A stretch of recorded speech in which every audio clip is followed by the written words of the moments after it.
चलिए क्लास शुरू करते हैं। ओमकारम से आंखें बंद, हाथ जोड़े, माइक ऑन नहीं करेंगे।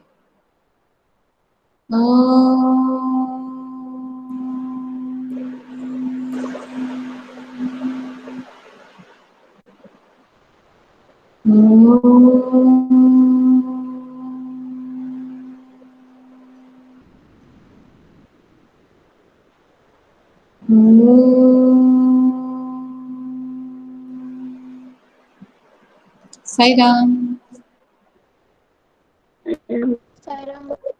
चलिए ठीक है। अच्छा, विशेषण किसे कहते हैं ये हमें पता है? Yes ma'am. हाँ, यस मैम। और विशेष्य किसे कहते हैं?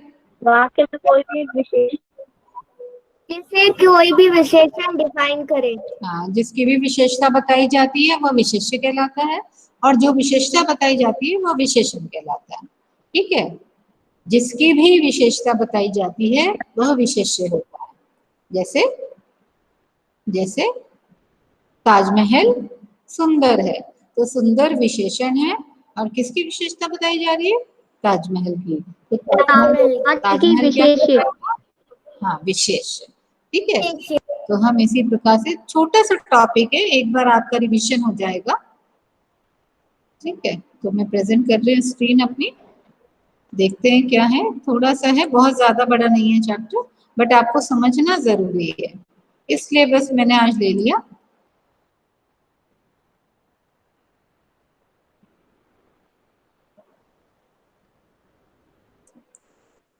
स्क्रीन विजिबल है मेरी? Yes ma'am. अब यस मैम। ये दिखाई दे रहा है आपको? Yes ma'am. Okay, thank you.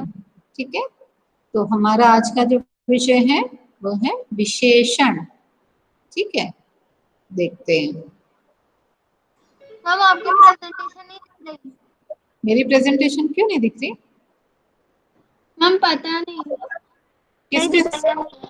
किसको किसको नहीं दिख रही है? तनिष्का ने स्क्रीन प्रेजेंट कर दी थी। ओके, मैम अभी बीच में तनिष्का ने स्क्रीन प्रेजेंट कर ली, इसलिए आप एक बार स्टॉप करके दोबारा प्रेजेंट कीजिए। हाँ हाँ हाँ हाँ, बिल्कुल बिल्कुल, है ना। मैं स्टॉप करती हूँ उसको, फिर से प्रेजेंट करती हूँ।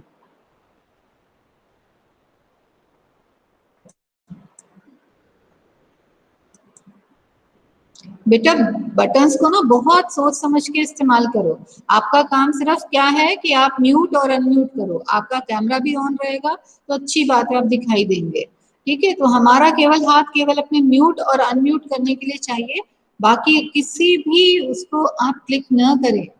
इससे क्या, मैं कभी भी डिस्कनेक्ट हो जाऊंगी, मुझे नहीं समझ में आएगा। अगर प्रेजेंटेशन मेरी हो रही है तो मुझे लगेगा बच्चों को सब दिख रहा है। ठीक है, मैं वापस से प्रेजेंट कर रही हूँ बेटा।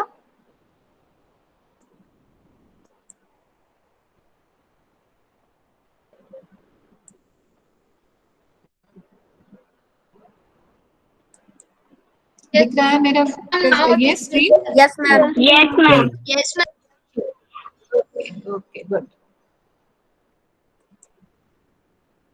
चलिए, विशेषण, जैसा अभी आप सभी को पता है कि विशेषण किसे कहते हैं, फिर भी हम देख लेते हैं क्या परिभाषा है इसकी।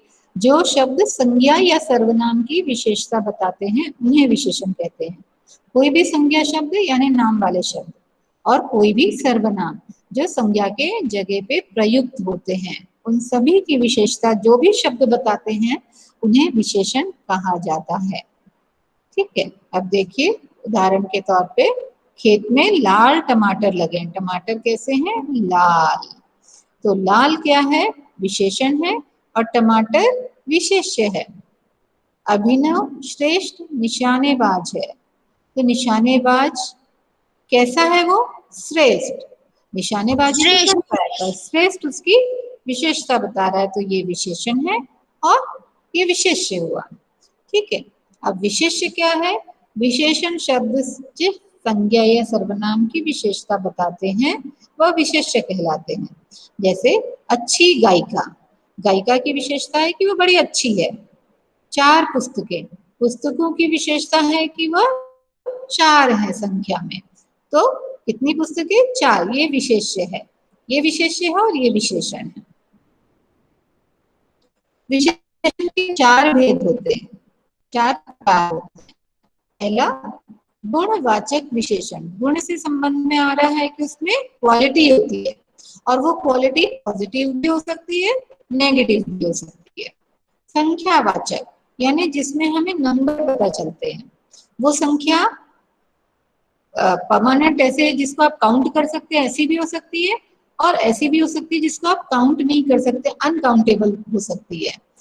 परिमाणवाचक, परिमाण का मतलब होता है क्वांटिटी, जिसको हम नापते या तौलते हैं। परिमाण का नापने के लिए, नापने या तौलने वाली चीजें, ठीक है। तो परिमाणवाचक में भी मैम कुछ, इसको मैम रफ कॉपी में लिख लें। बेटे ये आपके पास जब आ जाएगा ना तो आप कर लेना, वीडियो आज आती है ना उसको आप पॉज कर करके कहीं पे नोट कर सकते बेटा, है ना। अभी लिखोगे तो आप समझ नहीं पाओगे, ठीक है। तो परिमाण का मतलब होता है ऐसी चीजें जिनको हम नाप तौल सकते हैं, नाप भी सकते हैं तौल भी सकते हैं, मापना जिसका हो सकता है। पर यह भी दो प्रकार की होती है, निश्चित और अनिश्चित। जिनको हम सही सही नाप तौल लेते हैं वो कहलाती है निश्चित, और जिसको हम सही तरीके से नहीं अंदाजा लगाते हैं उसको बोलते हैं अनिश्चित परिमाणवाचक। इसी प्रकार से आखिरी जो विशेषण का भेद है वो है सार्वनामिक विशेषण। सार्वनामिक का मतलब है जो सर्वनाम से बना हुआ है, सर्वनाम के रूप में है जो। अगर सर्वनाम विशेषण की जगह आ जाता है तो उसे कहते हैं सार्वनामिक विशेषण। अब इनको एक एक करके बारी बारी से देख लेते हैं। मैं जल्दी, जहां आपको डाउट होगा प्लीज क्लियर कर लें, फिर हम महाभारत की प्रेजेंटेशन शुरू कर लेंगे, ठीक है।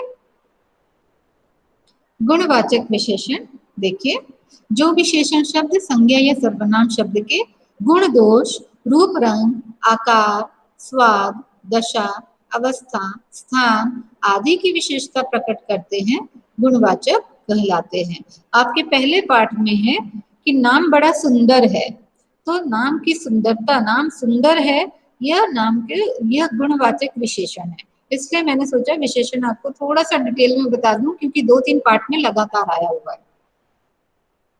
जैसे बगीचे में रंग बिरंगे फूल खिले हैं, ये ऐसा भी हो सकता था बगीचे में फूल खिले हैं, पर फूल कैसे खिले हैं, रंग बिरंगे। तो ये गुण बता रहा है कि फूल किस प्रकार के हैं, इसलिए उनका गुण दोष, रूप रंग, आकार जिनसे पता चलता है वो गुणवाचक विशेषण होते हैं। बारिश में गरम गरम पकौड़े अच्छे लगते हैं, तो पकौड़े तो अच्छे लगते हैं, पर उसमें भी खास बात है कि वो कैसे होने चाहिए, गरम गरम। ठंडे पकौड़े नहीं भाते, गरम गरम ही अच्छे लगते हैं। तो ये है गुणवाचक विशेषण, क्योंकि ये क्या बता रहा है, गुण दोष, रूप रंग, आकार, स्वाद, दशा, अवस्था, स्थान, ठीक है। इस प्रकार जो भी चीज हमको, जो भी विशेषण हमको इन सब चीजों के बारे में बताता है वो कहलाता है गुणवाचक। गुण का मतलब कोई भी गुण हो सकता है, अच्छा बुरा कैसा भी हो सकता है। गुण का मतलब यहाँ पे केवल अच्छे गुणों से नहीं है, बल्कि गुण का मतलब पॉजिटिव या नेगेटिव कुछ भी हो सकता है। आइए दूसरे भाग पे, संख्यावाचक विशेषण। जैसे मैंने बताया कुछ काउंट कर सकते हैं हम और कुछ को नहीं काउंट कर सकते। तो संख्यावाची विशेषण वो होते हैं जिनसे संख्याओं का पता चलता है। अब इसके दो भेद हैं, निश्चित और अनिश्चित संख्यावाचक। निश्चित संख्यावाचक और अनिश्चित संख्यावाचक। निश्चित का मतलब होता है पक्का है, जिसमें कोई गलती नहीं हो सकती।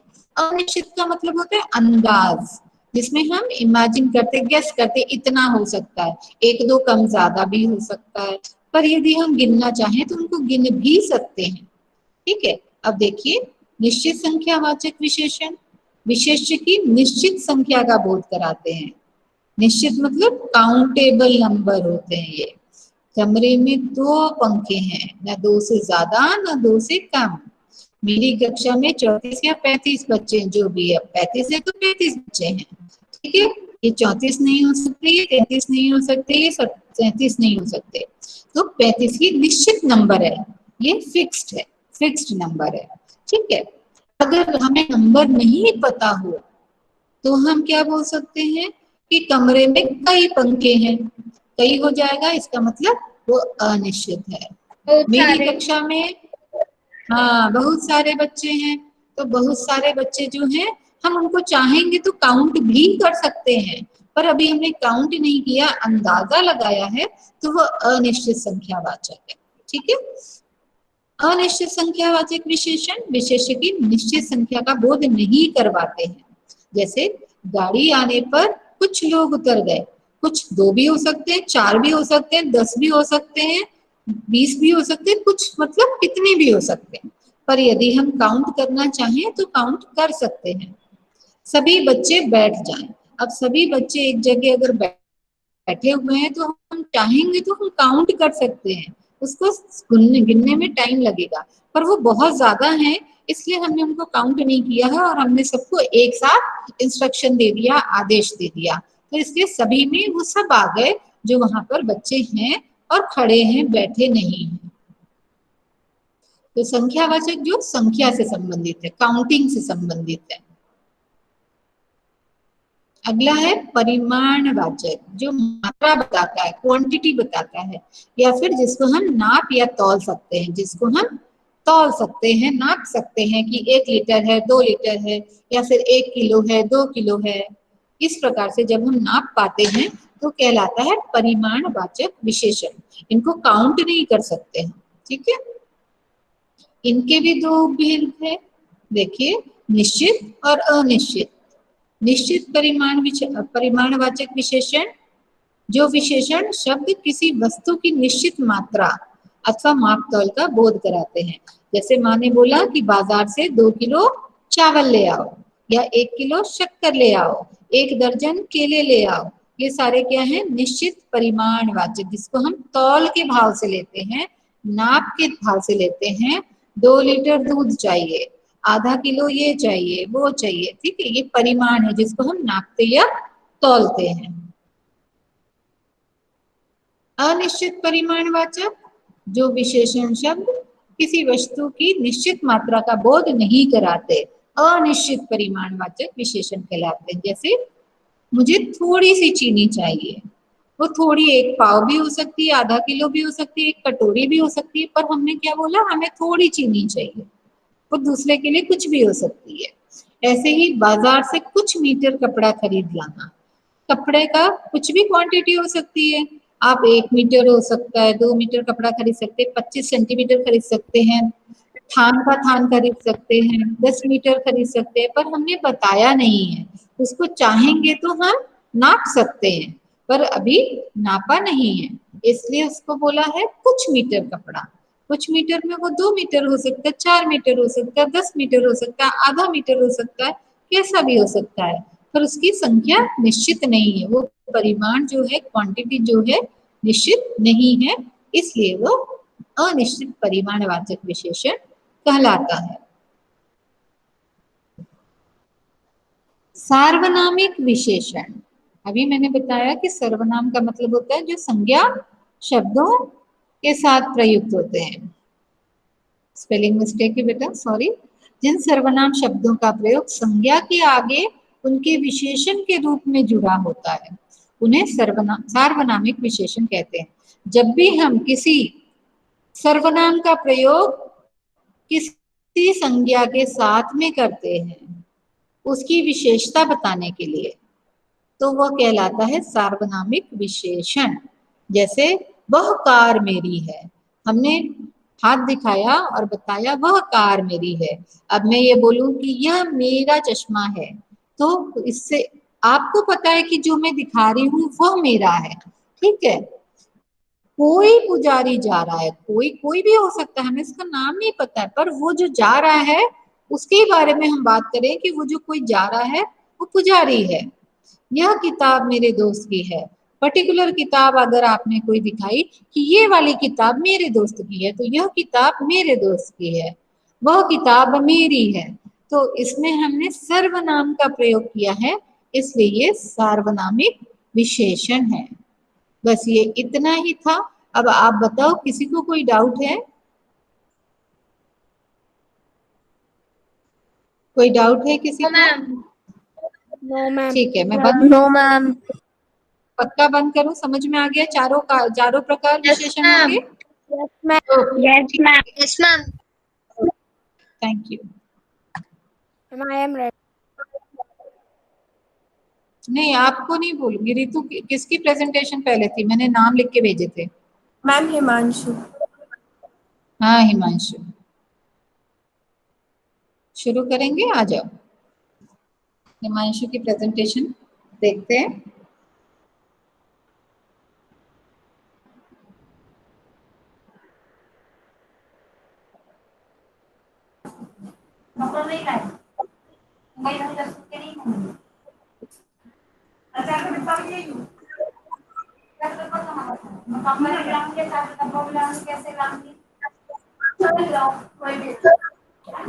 महाभारत। ओम श्री साई राम। मैं हिमांशु सिंह राजपूत, कक्षा 7वीं बाटा छात्र, महाभारत पर आधारित प्रस्तुति देने जा रहा हूँ। मेरा विषय है कर्ण। छठे अध्याय में हमने पढ़ा था कि माता कुंती ने सूर्यपुत्र कर्ण को सरिता में समर्पित कर दिया था। कुछ समय बाद पांडवों और कौरवों ने अस्त्र शस्त्र की शिक्षा में काफी निपुणता हासिल कर ली, तो एक भारी समारोह किया गया जिसमें सबने अपनी कला का प्रदर्शन किया। सारी प्रजा इस आयोजन में शामिल थी। सारे राजकुमारों में बड़ी जोश से मुकाबला हुआ, परंतु पांडुपुत्र का कोई सानी नहीं था। पांडुपुत्र अर्जुन ने धनुष विद्या में कमाल का खेल दिखाया। सारी प्रजा और राजवंश के सभी उपस्थित लोग देखते रह गए। दुर्योधन ईर्ष्या से जल रहा था। तभी एक तेजस्वी युवक अर्जुन के सामने खड़ा हो गया। वह युवक और कोई नहीं, कुंती पुत्र कर्ण ही था, परंतु वह इस बात से अज्ञात था कि वह कुंती पुत्र है। तभी कर्ण कहता है, तुमसे बढ़कर कर्तव्य मैं दिखा सकता हूँ, क्या तुम इसके लिए तैयार हो? दुर्योधन तपाक से बोलता है, कर्ण तुम्हारा स्वागत है, तुम्हारे लिए तुम्हारा क्या कर सकता है? कर्ण बोलता है, मैं अर्जुन से धन्य और आपसे मित्रता करना चाहता हूँ। अर्जुन बोलता है, जो लोग बिना बुलाए आते हैं और किसी के बिना पूछे बोलने लगते हैं, वे निंदा के योग्य होते हैं। कर्ण बोलता है, यह आयोजन केवल तुम्हारे लिए नहीं, सब सारी प्रजा उसमें भाग लेने का अधिकार रखती है। इसी बीच कृपाचार्य ने उठकर कर्ण से कहा, कुरुवंश कवि अर्जुन तुम्हारे साथ द्वंद्व युद्ध करने के लिए तैयार है, किंतु पहले तुम्हारा परिचय तो दो। कृपाचार्य की यह बात सुनकर कर्ण का सिर झुक गया। कर्ण को देखकर दुर्योधन बोला, अगर बराबरी की बात है तो मैं आज कर्ण को अंग देश का राजा बनाता हूँ। पितामह और धृतराष्ट्र की अनुमति लेकर राज्याभिषेक की सामग्री मंगवाई और राज्याभिषेक वहीं कर दिया गया। इतने में एक बूढ़ा आदमी कांपता हुआ सभा में प्रवेश करता है। वह बूढ़ा आदमी अधिरथ था, जिसने कर्ण का पालन पोषण किया था। जैसे ही कर्ण ने अधिरथ को देखा, उसने पिता के समक्ष सिर झुकाया। अधिरथ ने भी बेटा बोलकर कर्ण को गले लगा। यह सब देखकर भीम हंसते हुए कहता है, सारथी का बेटा और हाथ में धनुष, यह तुम्हें शोभा नहीं देता। धनुष छोड़कर शाबुक पकड़ो, यही तुम्हें शोभा देगा। तुम कब से कुरुवंश के वीर अर्जुन से द्वंद्व करने के योग्य हो गए? इस समय सूर्य भी डूब रहा था, इसी कारण सभा विसर्जित हो गई। दर्शकों ने अपनी पसंद अनुसार कर्ण और दुर्योधन की जय करना शुरू किया। बहुत समय बाद एक बार इंद्र कर्ण के पास बूढ़े ब्राह्मण के वेश में कुंडल और कवच मांगने आए, ताकि कर्ण की शक्ति से अर्जुन को किसी भी प्रकार की विपत्ति न आए। इस कारण कर्ण की शक्ति कम करने के लिए इंद्र ने यह भिक्षा मांगी। कर्ण को सूर्य देव ने पहले ही सचेत कर दिया था कि इंद्र उससे कुंडल और कवच मांगने अवश्य आएंगे। यह जानते हुए भी कि वह इंद्र है, कर्ण ने अपने कुंडल और कवच भिक्षा में दे दिए। कर्ण की दानवीरता को देखकर इंद्रदेव बहुत प्रसन्न हुए और बोले, कर्ण तुम जो भी वरदान चाहो मांगो। कर्ण ने कहा, देवराज, आप मुझे शक्ति नामक शस्त्र प्रदान करें। इंद्र ने कहा, युद्ध में तुम जिस किसी का भी नाम लेकर यह शस्त्र चलाओगे वह अवश्य मारा जाएगा, किंतु तुम इसका प्रयोग एक ही बार कर सकते हो। तुम्हारे शत्रु को मारने के बाद यह मेरे पास वापस आ जाएगा। एक दिन कर्ण को परशुराम से ब्रह्मास्त्र सीखने की इच्छा हुई, इसलिए वह ब्राह्मण के वेश में परशुराम के पास गया और प्रार्थना की कि वे उसे शिष्य के रूप में स्वीकार करें। परशुराम ने उसे शिष्य स्वीकार कर लिया। कर्ण ने छल से ब्रह्मास्त्र चलाना सीख लिया। एक दिन परशुराम कर्ण की जांघ पर सिर रखकर सो गए। इतने में एक कीड़ा कर्ण की जांघ के नीचे काटने लगा। इससे उसे बहुत पीड़ा हुई और जांघ से रक्त बहना शुरू हो गया। जब रक्त से परशुराम का देह भीगने लगा, तभी उनकी नींद खुली। उन्होंने देखा कि कर्ण की जांघ से रक्त बह रहा है, तो उन्होंने पूछा, तुम पुत्र, तुम कौन हो? उनके पूछने पर कर्ण झूठ न छिपा सका। उसने स्वीकार कर लिया कि वह सूत पुत्र है। यह सब सुनकर परशुराम बहुत क्रोधित हो गए। उन्होंने कहा, क्योंकि तुमने अपने गुरु से छल किया है, इसलिए मैं तुम्हें श्राप देता हूँ कि जितनी शिक्षा मैंने तुम्हें सिखाई है और अंत समय पर भूल जाओगे। वह शिक्षा तुम्हारे किसी भी काम नहीं आएगी और रण में तुम्हारा रथ का पहिया पृथ्वी में धंस जाएगा। परशुराम का श्राप झूठा नहीं गया। जीवन भर तो कर्ण को परशुराम की दी गई शिक्षा याद रही, परंतु कुरुक्षेत्र में जब कर्ण अर्जुन से युद्ध कर रहा था, कर्ण को वह याद नहीं रही। कर्ण ने अंत समय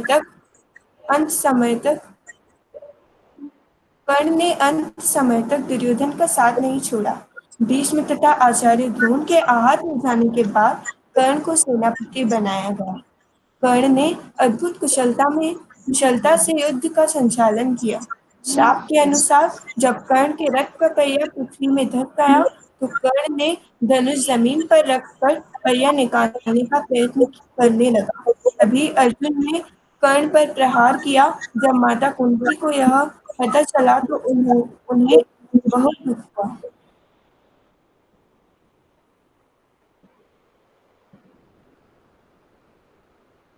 खत्म। मैम गूगल फॉर्म में। ओके, गुड, बहुत अच्छा। Yes.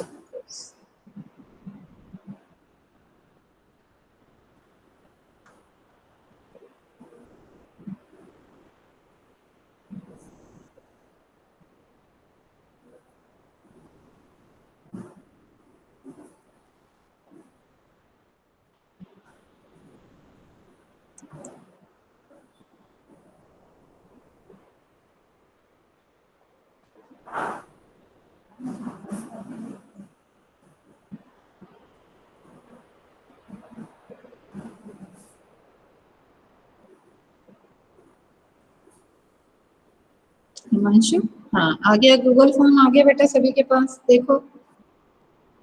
Yes ma'am. Yes ma'am, आ गया।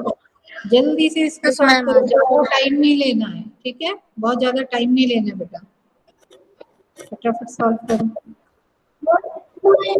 मैम उसमें लिखा रहा है you need permission. You need permission, क्यों? मैम आ गया। मैम मेरा तो आ गया मैम। हाँ वो तो खुल रहा है। मैम उसमें लिखा रहा है यू नीड परमिशन। ये यू नीड परमिशन आपने किसी और के मोबाइल से खोला है क्या? हम उसमें डेट नहीं हो रही। हाँ, क्लिक नहीं हो रही है। एमसीक्यू नहीं है, टाइप नहीं हो पाएगा, कौन टाइप करेगा हिंदी में? क्वेश्चन तो बहुत अच्छे हैं। मैम उसमें मैम डेट टाइप ही नहीं हो रही। कोड है मेरे पास। हाँ मैम मेरे पास हिंदी की परमिशन सबके पास नहीं है ना मैम डेट लिख। मैम फोन में भी होता है। मैम पर फोन में मैम, मैम फोन टाइम से भी लगेगा होता मैम, है। सेटिंग चेंज करके मैम धीरे धीरे लिखता है मैम फोन से। करो करो जल्दी, जो कर सकता है वो करके दे दो। करो, सॉल्व करो, क्वेश्चंस बहुत अच्छे हैं। मैम बहुत इंग्लिश में ही टाइप करते हैं मैम हिंदी। देखो टाइप टाइप मैम हो रहा है। इंग्लिश में टाइप कर सकते हैं। कर दो अभी तो कर दो आप। पर वो लेगा नहीं मैम तो उसने आंसर्स इंग्लिश में नहीं हिंदी में फीड किए हैं बेटा। मैम लेकिन आंसर गलत मैम है। Both languages. आपको पता है लेकिन आप कर दो, जो भी है वो कर दो। मैम वो आंसर मैंने दोनों लैंग्वेजेस के आंसर ओके ठीक है, डाले। ठीक है, इंग्लिश में टाइप कर दो बेटा। मैम हिमांशु वापस भेज सकता है लिंक? लिंक वापस, हाँ आप अभी आए हो बेटा? नो मैम वो गलती से नेटवर्क इशू की वजह से लेफ्ट हो। हाँ ठीक है, कोई बात नहीं। हिमांशु बेटा वापस है उसी जगह पे लिंक। मैम भेज दिया। हाँ गुड। यस मैम मिल गई।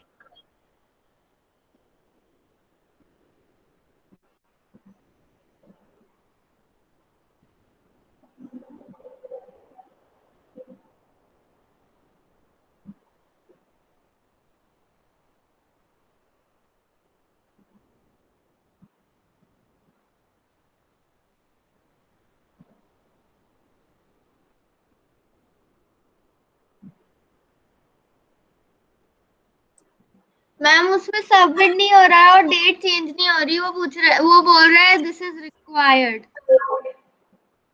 हाँ रिक्वायर, अच्छा this is required. Ma'am submit हो नहीं हो गई रहा। फिल। शुभ्रा आपका हो गया क्या? मैम डेट तो फिल हो रही है। डेट हो रही है?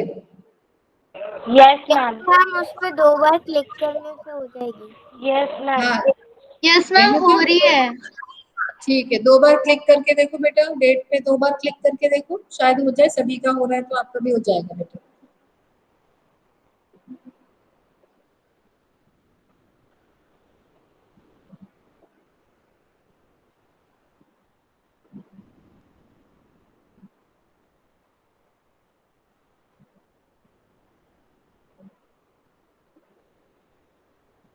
हुआ?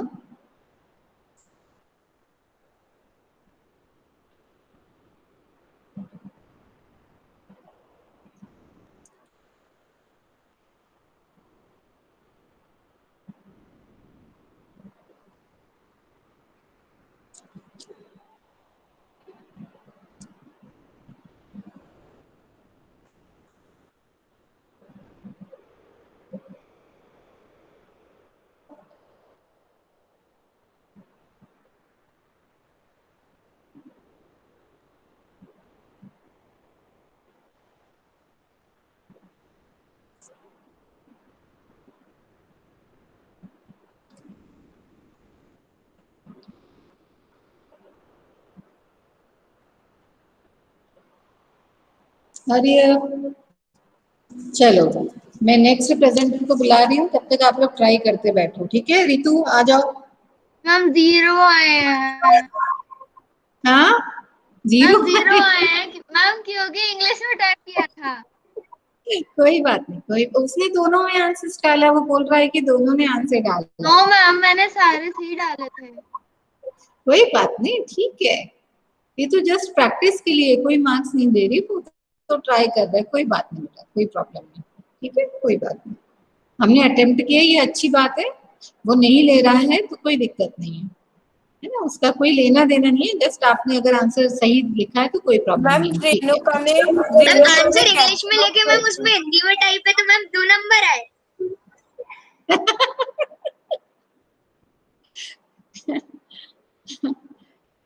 ठीक है, कोई बात नहीं। चलो राधिका बेटा, मैं आपको रितु के बाद बुलाऊंगी।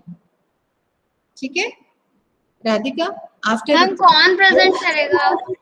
रितु। रितु प्रेजेंट कर रही है। रितु चलो आ जाओ, विदुर कर रहे थे ना आप, फटाफट आ Yes, जाओ ma'am. जल्दी, आ जाओ जल्दी से। राधिका का है द्रौपदी स्वयंवर, इसीलिए।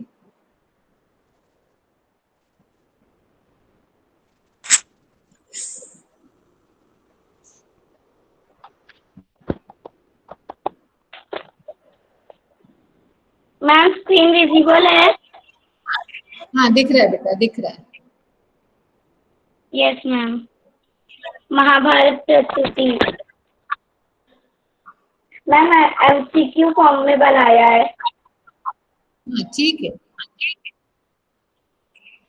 सही उत्तर को चुनकर जवाब दीजिए। प्रश्न 1, धर्मदेव आगे चलकर किस नाम से प्रख्यात हुए? विकल्प क दुर्योधन, विकल्प ख विदुर। विदुर सही सही उत्तर। विदुर। Very good. हम किससे पूछ रहे हैं? प्रश्न 2, ऋतु विचित्र आप नाम बोलो। ऋतु आप नाम बोलो बेटा कि कौन देना चाहता है, उसके हिसाब से आप नाम बोलो, ठीक है। Yes ma'am. विचित्र वीर्य की किस रानी की दासी की कोख में धर्मदेव का जन्म हुआ? विकल्प क अम्बा, विकल्प ख अम्बालिका। मैम ऋषिका। ऋषिका उत्तर दो बेटा। मैम अंबालिका। मैम कुछ भी बोल दो, कोई दिक्कत मैम मैं आए। मैम मैं आए। मैम मैं ऋतु ने आंसर ही बता दिया था मैम। ऋतु ने answer ma'am Renuka.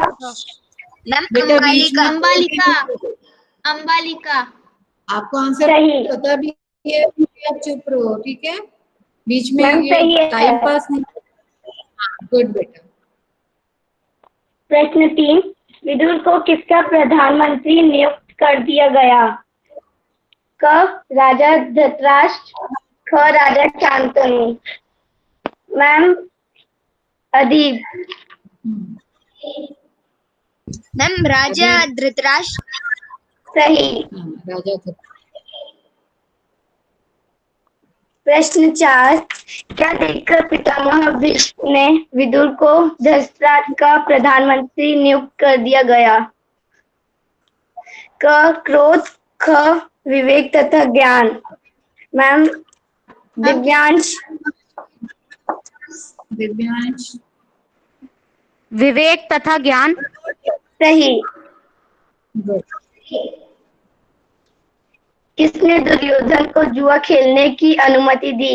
Vichitravirya, Dhritarashtra. Ma'am Radhika.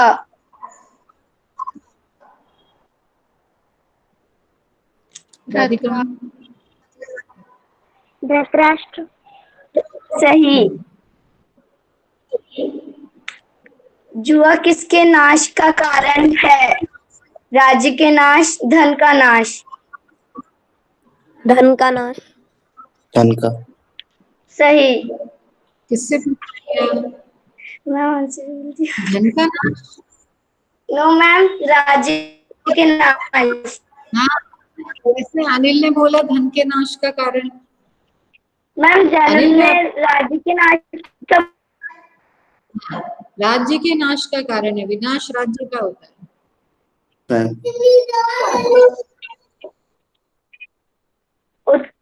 प्रश्न 8, धृतराष्ट्र के बेटे का क्या नाम है? युधिष्ठिर, दुर्योधन। मैम जैनुल। जैनुल उत्तर मैम दुर्योधन। ये आंसर दिखा रही है, हर दुर्योधन। क्वेश्चन का आंसर दिखा रही है। आंसर दिख रहा है।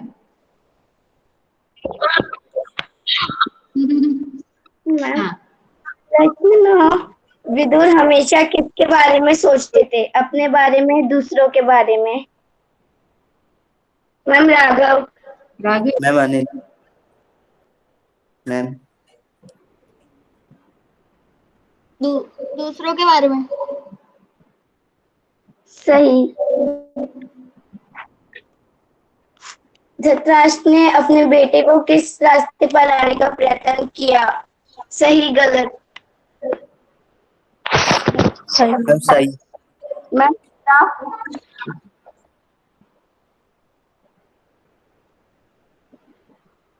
हरिये मैम शुभ्रा।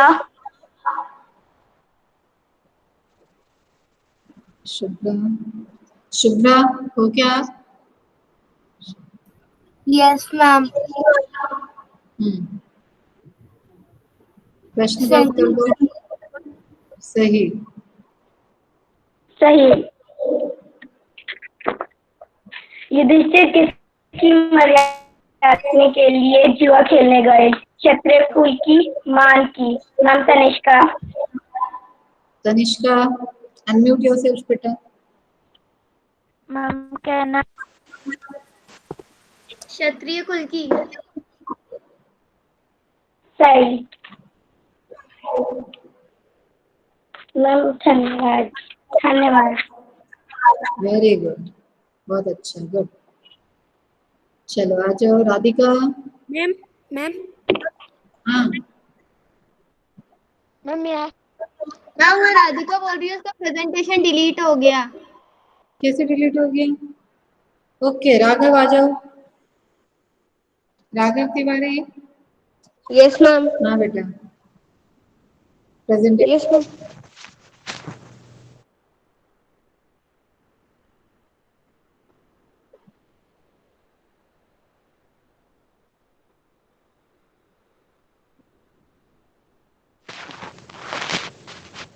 श्री सत्यसाई विद्या विहार गेल विजयपुर। प्रश्नावली गतिविधि। Very good. ओम श्री साई राम। महाभारत कथा पाठ 4 अंबा और भीष्म। मेरा पहला प्रश्न दिव्यांश से है। सत्यवती के पुत्र के नाम क्या थे?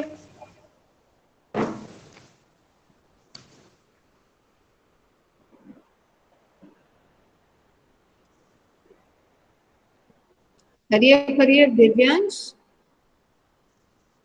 नहीं पता मैम है नहीं तो पता। ठीक है। हर्ष। कोई और?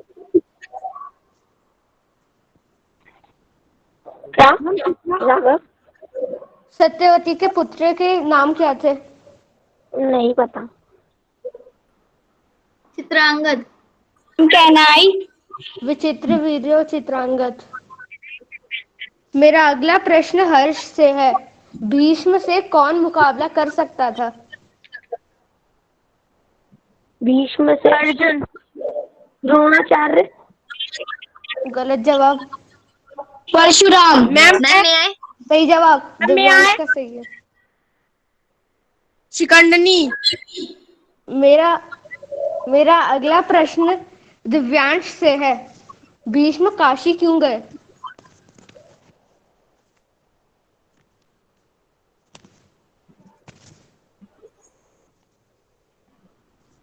मैम नहीं पता।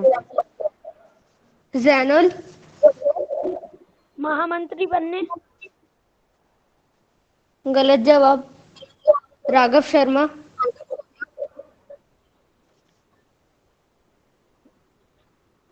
तीरबाजी सीखने। नहीं, स्वयंवर में शामिल होने। प्रश्न 4। मेरा अगला प्रश्न रेणुका से है। अंबा किसकी पुत्री थी? मैम पता नहीं। भ्रष्टाचार। मैम कहनाई। काशीराज। सही जवाब। मेरा अगला प्रश्न अदीप से है। अंबा की बहनों के क्या नाम थे? अंबालिका एक और है। और अंबिका। सही जवाब। मेरा अगला प्रश्न शुभ्रा से है। अंबा मन ही मन किसको अपना पति मानती थी?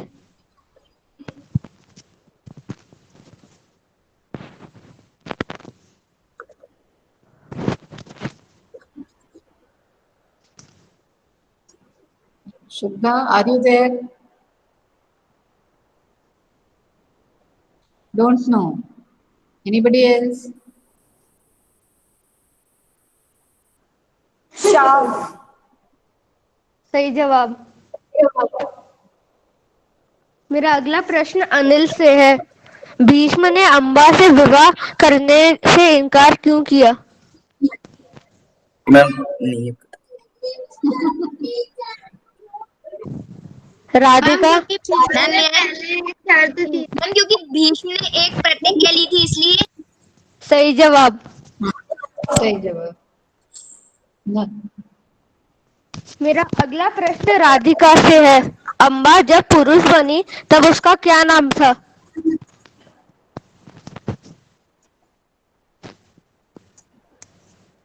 राधिका, शिखंडी। Very good. शिखंडी। मेरा अगला प्रश्न ऋषिका से है। अम्बा का क्रोध कब शांत हुआ? जब उसने भीष्म पितामह को मारा। सही जवाब।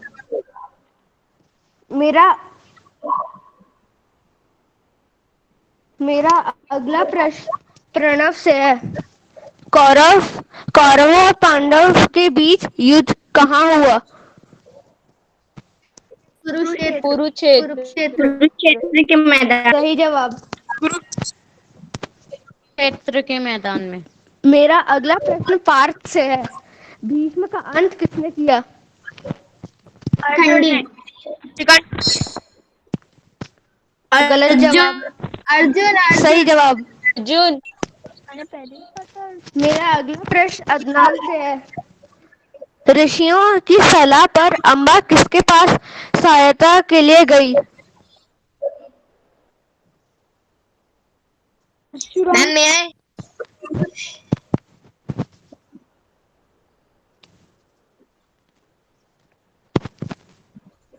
परशुराम।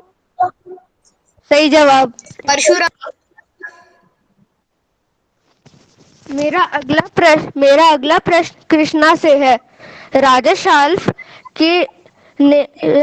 शाल्व ने अम्बा से विवाह के लिए इनकार क्यों किया? क्योंकि भीष्म अम्बा को पहले लेके चले गए थे। सही जवाब।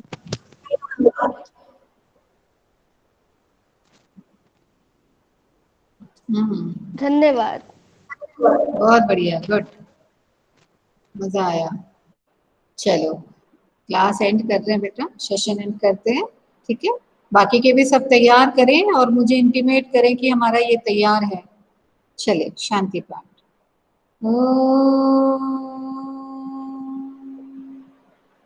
शांति शांति शांति। साईराम बेटा। Thank you ma'am. Sairam ma'am. Thank you ma'am. Sairam ma'am. Thank you ma'am. Sairam ma'am. Bye.